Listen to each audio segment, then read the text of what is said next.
comme d'habitude. Comme dans tout ce que je dis, bien sûr.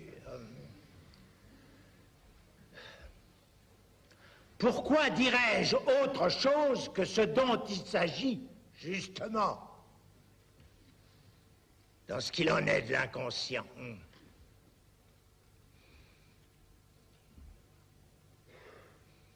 À savoir que le langage, ça n'a jamais, ça ne donne jamais, ça ne permet jamais de formuler que des choses qui ont 3, 4, 5, 10, 25 sens.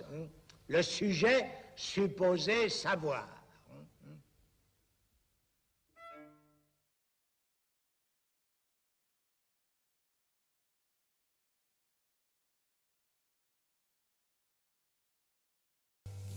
Cela dit, Lacan n'est pas et depuis longtemps confidentiel.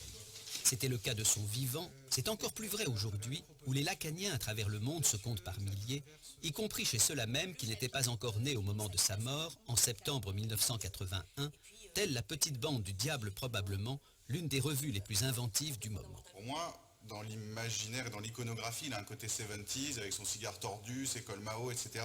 Mais il est d'une actualité, je dirais, imputrescible, parce que justement il est sulfureux, parce que c'est un personnage qui prend des risques, qui va contre lui-même, et c'est en ça qu'il fait preuve d'un courage et nous met au défi. Il y a quelque chose dans la figure de Lacan qui interroge le désir de chacun. Sa personne, son style, son désir, l'extrême singularité qui l'anime, interroge chacun. Et il m'a semblé à cet égard qu'au fond Lacan était le diable. Pas le diable au sens où on l'entendrait comme le méchant. Il fait lui cette référence au diable amoureux de Cazotte.